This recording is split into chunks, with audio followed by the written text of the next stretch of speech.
በልዑል እግዚአብሔር አምላካችን ፍጹም ሰላምታ እንደምን ቆያችሁ እያልን በሰኔ ወር የሚነበብና የሚጸለየውን የሊቀ መልአኩ የቅዱስ ዑራኤልን ድርሳን እናሰማለን። አንድ አምላክ በሚሆን በአብ በወልድ በመንፈስ ቅዱስ ስም በእውነት እናምናለን። ልመናውና በረከቱ ከወዳጆቹ ከእኛ ከሕዝበ ክርስቲያን ጋር ይሁንና በሰኔ 22 ቀን የሚነበብ የሚጸለይ የመላእክት አለቃ የቅዱስ ዑራኤል ድርሳን ነው። በኢትዮጵያ ንጉሥ ዳግማዊ ዳዊት ዘመን የሸግላ ሀገር አስተዳዳሪ የሆነ አንድ ሰው ነበር። ይህም ሰው የመላእክት አለቃ ቅዱስ ሚካኤልን በጣም አድርጎ የሚወድ ነበር። የዚህ ሰው አባቱ አስቀድሞ የትግራይ ሀገር አስተዳዳሪ ስለነበር እርሱን ንጉሡን መስፍን አድርጎ ሾመው። መልአኩ ዑራኤል በጌታችን በኢየሱስ ክርስቶስ ደም በባረካት ደብረ ሃሌሉያ ወይንም ደብረ ዳሃሞ ላይ በእመቤታችን በቅድስት ድንግል ማርያም ስም ቤተ ክርስቲያን ሠራ። የዚያን ዘመን በንጉሡ በገብረ መስቀል ዘመነ መንግሥት መልአኩ ዑራኤል የአክሱምን ልጅ ገበዝ ያሬድን ጽዋ ልቡን አጠጣው።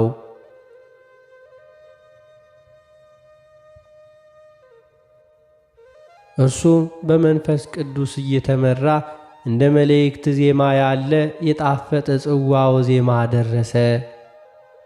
ያሬድም ወደ ደብረ ዳሞ ወጣና የገብረ መስቀልን ቤተ ክርስቲያን ሕንፃ እንዲህ እያለ አመሰገናት።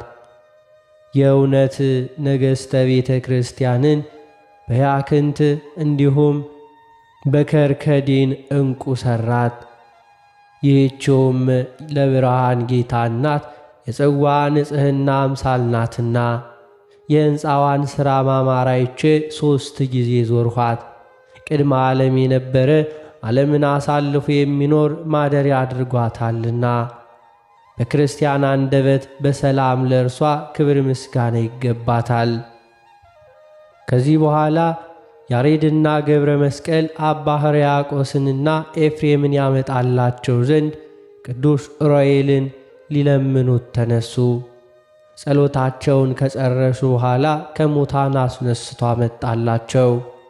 ሰማያውያን ጭፍሮች የዑራኤል ሰራዊትም የብርሃን ድንኳን ተከሉ። ያን ጊዜ አባ ሕርያቆስና አባ ኤፍሬም መጡና የአምላክ እናት የእመቤታችንን የድንግል ማርያምን ውዳሴዋንና ቅዳሴዋን ነገሩት። እርሱም በግዕዝ ቋንቋ እንደሚጣፍጥ እንደ ወይን ልብን ደስ በሚያሰኝ በሦስቱ ጸዋዖ ዜማዎች በአራራይና በግዕዝ በእዝል ዘራላት። ከዚያም አባ አረጋዊ ንጉሡ ገብረ መስቀልና ካህኑ ያሬድ አብርሃና አጽብሃ በጣና ደሴት ውስጥ በእመቤታችን በቅድስት ድንግል ማርያም ስም ወደ አሰሯት ቤተ ክርስቲያን ለመሄድ ተነሱ።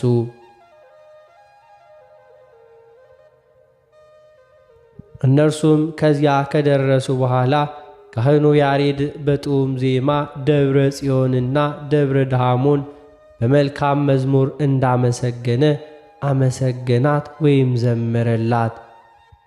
በባሕረ ጣና ደሴት ውስጥ ሳሉ መልአኩ ቅዱስ ዑራኤል ከሰማይ ወረደና አባ አረጋዊንና ያሬድን ወደ በጌ ምድር ሄዱ።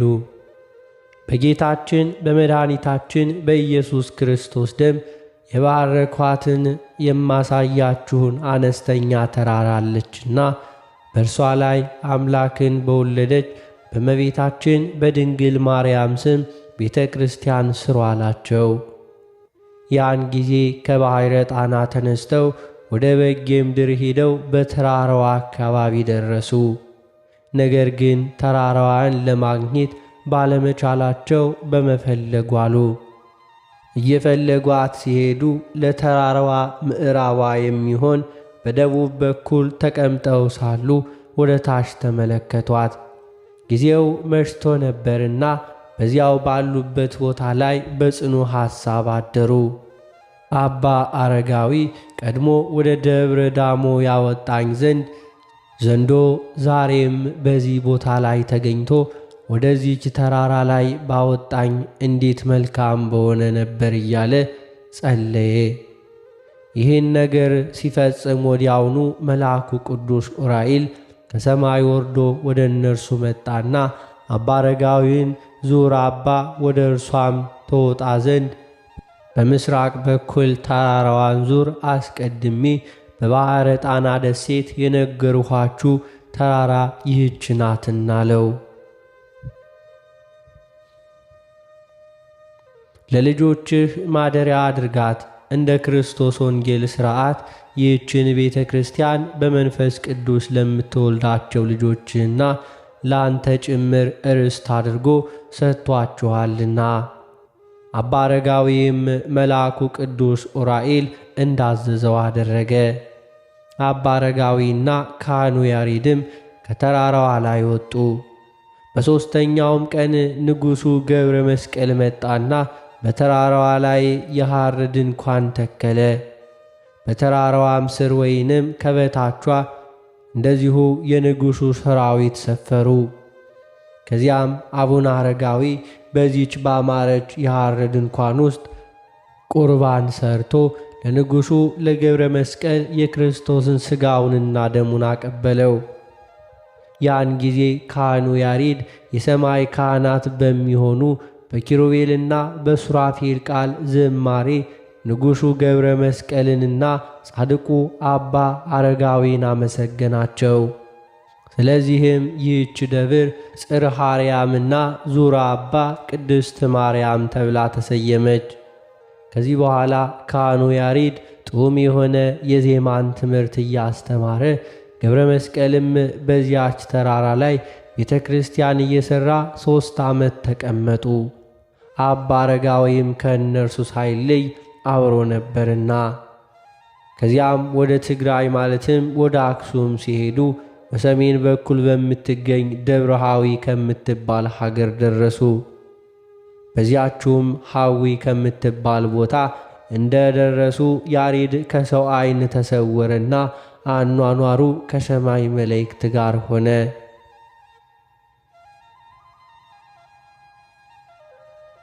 ከአብርሃና ከአጽብሃ ዘመነ መንግሥት ቀጥሎ ከ8ኛ ትውልድ በኋላ በንጉሥ ስድግዛን ዘመነ መንግሥት ከአክሱም ካህናት መካከል 200 ካህናት ተመረጡ። ዳግመኛም ከባሕር ጣና ደሴት 100 ካህናት እንዲሁም ከበጌ ምድር ጽርሐ አርያም ከምትባለው ደብር 40 ካህናት ከአምሃራ ሀገርም ከዳውንትና ከመቅደላ ከሳይንትና ከወለቃ ምድር 150 ካህናት ከሊቀ ካህናቱ ከአባ ይድላ ጋር ተመረጡ። ከዚያም ወደ ሸዋ ክፍለ ሀገር ሄደው እንደደረሱ በ3 ክፍል ደለደላቸውና በዚሁ ክፍለ ሀገር ውስጥ የመለኮትን ወንጌል እንዲያስተምሩ አዘዛቸው። 150 ካህናት ምድረ ዞረሬ ገቡ። አለቃቸውም ሊቀ ካህናቱ አባ ይድላ ነው። 100 ካህናት ደግሞ ሰርማት በምትባል ሀገር ገቡ። የእነዚህም አለቃቸው ሁለተኛው ስሙ አባ በግው የተባለ ስብስጥያኖስ ነው። 100 የሚሆኑ ሌሎች ካህናት በተጉለት ውስጥ ደርደሬ በምትባል ቦታ ተመደቡ። 3ቱ ካህናት ደግሞ በመንዝ ውስጥ አጋንቻ በምትባል ቦታ ተመደቡ።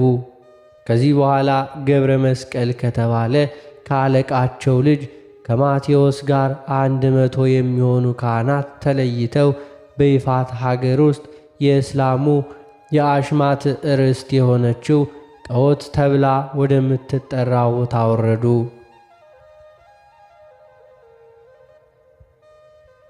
እስላሙንም ታምራት በመስራት የታወቀ ታላቅ ክርስቲያን አደረጉት።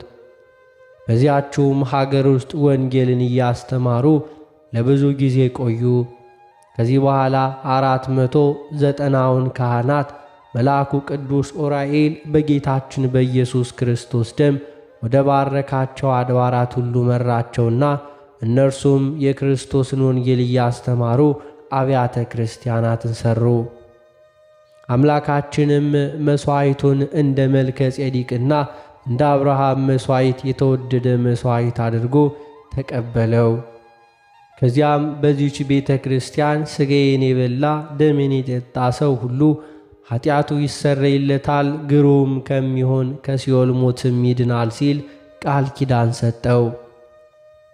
በዚያን ዘመን በእርሱ እጅ ሥጋውን ደሙን ይቀበሉ ዘንድ ከሮም ሀገር የመጡ 5000 መነኮሳት በኢትዮጵያ ውስጥ በየአውራጃዋ ተሰማርተዋል። ናኩቶ ለአብ እንደዚሁ ከምስራቋ እስከ ምዕራቧ በምታበራ ቦታ ላይ እጅግ ውብ የሆነች ቅድስት ቤተ ክርስቲያንን ሠራ። አስቀድመን ስማቸውን የጠራናቸው እነዚህ ነገሥታትም እግዚአብሔርን በመፍራት በእውነትና በሰላም በኢትዮጵያ 262 ዓመት ነገሱ። ናኩቶ ለአብ በነገሰ በሰባተኛው ዓመት አባታችን አባ ተክለ ሃይማኖት ተወለደና ጌታችን አምላካችን እንደ ጴጥሮስና እንደ ጳውሎስ ለኢትዮጵያ አዲስ አድርጎ ሐዋርያ ሾመው።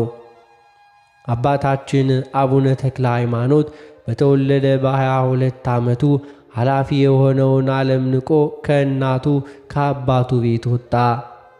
አስቀድሞ በሸዋ ምድር ድንቅ የሚሆን ታምራትን በመስራት በጌታችን በኢየሱስ ክርስቶስ ስም ማስተማር ጀመረ።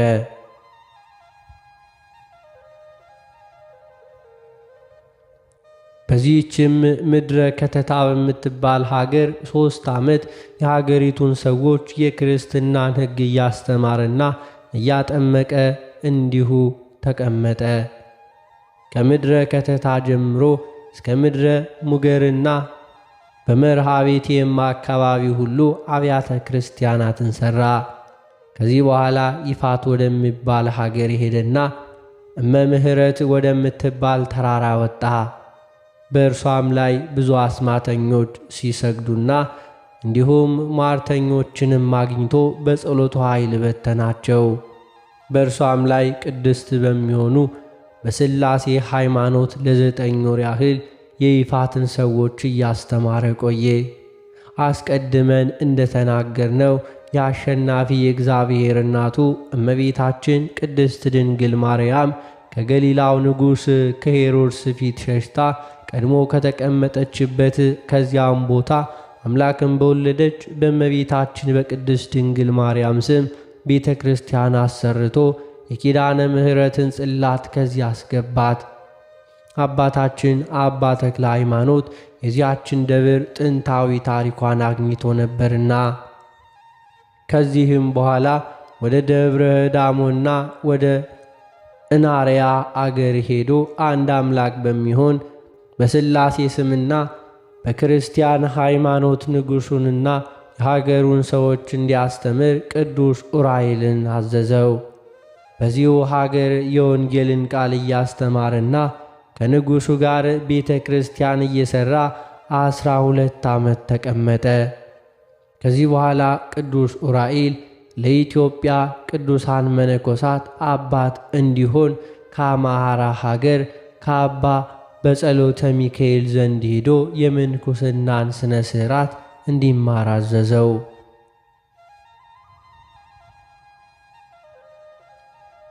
እንዳዘዘውም ሄደና ሕገ ምንኩስናን እየተማረ ድውያንን በመፈወስና ታምራትን በማድረግ 12 ዓመት ተቀመጠ። ከዚህ በኋላ ቅዱስ ዑራኤል ወደ አባ ኢየሱስ ሞዐ ወደ ሐይቅ ሄዶ ከእርሱ ጋር ይኖር ዘንድ አዘዘውና 11 ዓመት ከእርሱ ጋር ኖረ። ከአባ ኢየሱስ ሞዐ ዘንድ ከቆየ በኋላ ወደ ደብረ ዳሞ ወጥቶ ከአባ ዮሐኒ ጋር 12 ዓመት ተቀመጠ። በዚህም በአንድ ዓመት ውስጥ 3 ጊዜ ወደ ኢየሩሳሌም ተመላልሶ በመጎብኘት ከዚያ ሊኖር ወደደ። ከዚህ በኋላ የእስክንድርያው ሊቀ ጳጳሳት አባ ሚካኤል ጠራውና ልጄ ተክለ ሃይማኖት ሆይ ከሀገርህ ከኢትዮጵያ ወደ ኢየሩሳሌም በአንድ ዓመት ውስጥ 3 ጊዜ ለምን ተመላለስ ካለው። በአንድ ቦታ ተቀመጥ እንጂ አትመላለስ። ብዙ የጽድቅ ሥራን ከመሥራት ይልቅ ለመነኩሴ በአንድ ቦታ ተወስኖ መቀመጥ ይገባዋልና። የእግዚአብሔር መልአክ የሚሆን ቅዱስ ዑራኤል አምላክን የወለደች የእመቤታችን የድንግል ማርያም ወዳጆች ከልጇ ዘንድ አስራት የተቀበለቻቸው ለእርሷ አገልጋዮች እንዲሆኑ ቡሩካንና ቅዱሳን ለሆኑት መነኮሳት አንተ በመንፈስ ቅዱስ አባት ትሆናቸው ዘንድ እንደ ተመረጥክ አሳይቶኛል ነግሮኛልም አለ። ስለዚህ ወደ ሀገርህ ወደ ኢትዮጵያ በሰላም ሂድና የምንኩስና ሥርዓት የሚፈልጉትን የኢትዮጵያን ሰዎች ሁሉ አመንኩስ ሲል አዘዘው። የእጁንም የወርቅ መስቀል ይባርክለት ዘንድ ሰጠው።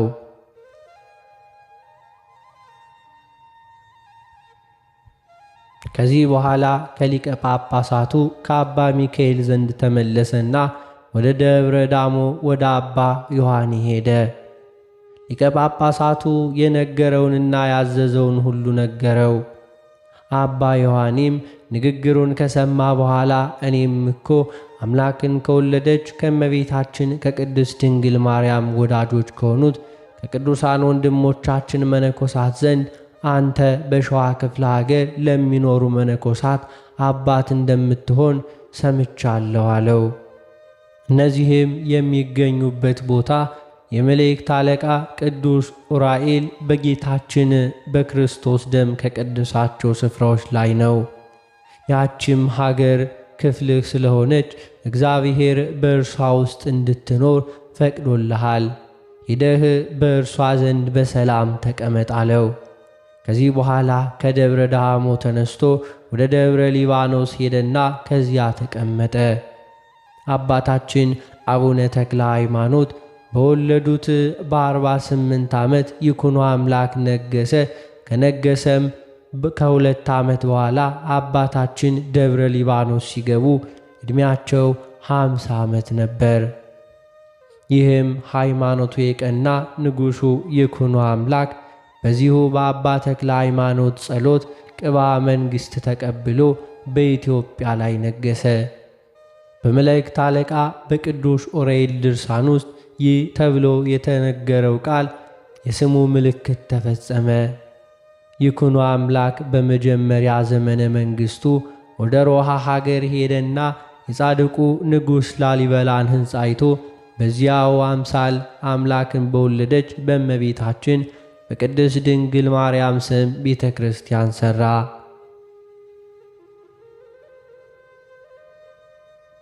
እንዲሁም የዚያችን ቤተ ክርስቲያን ስም ገነተ ማርያም ብሎ ሰየማት። አቡነ ተክለ ሃይማኖት ሄደው ያችን ቤተ ክርስቲያን የሚገባውን ሥርዓት ፈጽመው ቀደሷት፣ አከበሯትም። ከዚህ በኋላ ይኩኖ አምላክ ወደ ሐይቅ የባሕር ደሴት ሄዶ ለአባ ኢየሱስ ሞዓ ቤተ ክርስቲያን ሠራለት። ስሟንም ደብረ ነጎድጓድ ብሎ ሰየማት። ይኩኖ አምላክ የቤተ ክርስቲያንን ሕንፃ በጀመረ ጊዜ ቅዱስ ዑራኤል እንደ ክረምት መብረቅና ነጎድጓድ የስድስቱ ክንፎችም ድምፅ እንደ ነጎድጓድ እየተሰማ ከሰማይ ወረደ። ለቅዱሳን መነኮሳት ቦታ ትሆን ዘንድ በጌታችን በመድኃኒታችን በኢየሱስ ክርስቶስ ደም የረጫት መሆኑን ነገራቸው። በዚህችው በሐይቅ አካባቢ 44 ቤተ ክርስቲያንን ሠራ። አባ ኢየሱስ ሞዓንም በኢትዮጵያ ክፍለ ሀገር ሁሉ ባለ አድባራት አቃቤ ሥርዓትና ሊቀ ካህናት አድርጎ ሾመው። አባታችን አባ ተክለ ሃይማኖትም ቅዱስ ዑራኤል በጌታችን በኢየሱስ ክርስቶስ ደም በባረካቸው አድባራት ሁሉ አምላክን በወለደች በእመቤታችን በቅድስት ድንግል ማርያም ስም ቤተ ክርስቲያን ይሠሩ ዘንድ በመንፈስ ቅዱስ የወለድካቸው ልጆችን ሁሉ አምጣልኝ አለው። አባ ተክለ ሃይማኖትም በእጁ ቆብና አስኬማ ከተቀበሉ ቅዱሳን መካከል 33ቱን መነኮሳት መረጠ። ስማቸውም ቀጥሎ የምንመለከተው ነው።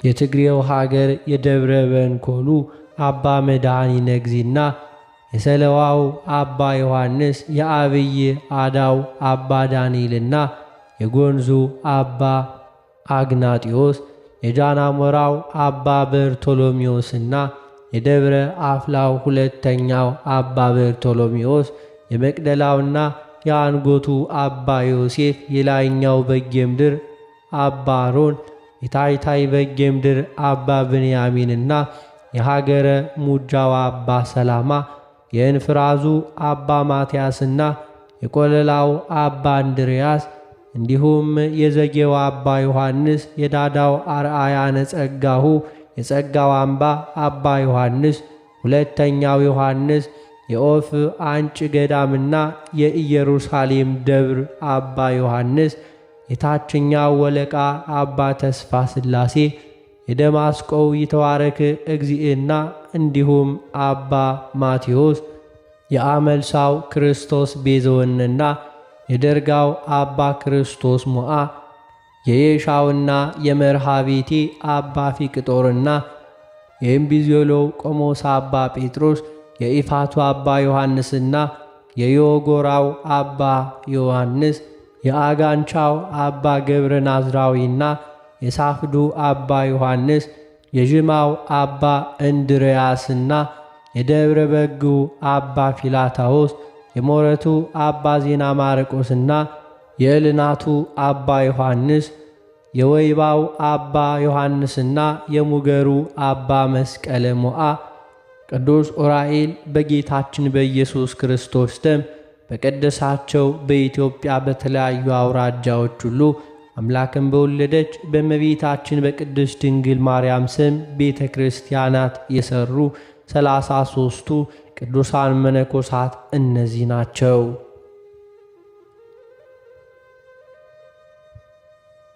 አባ ዜና ማርቆስም እንደ አባ ተክለ ሃይማኖት የብዙዎች መነኮሳት አባት ሆነ።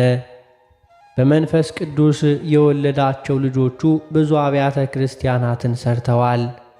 እነርሱም የጉራጌውንና የምሁሩ ፍሬ ቅዱስና የዋው አባ ገብረ ክርስቶስ እንዲሁም የአሸማቱ የእህቱ ልጅ የሆነ አባ ኖሪዎስ ናቸው።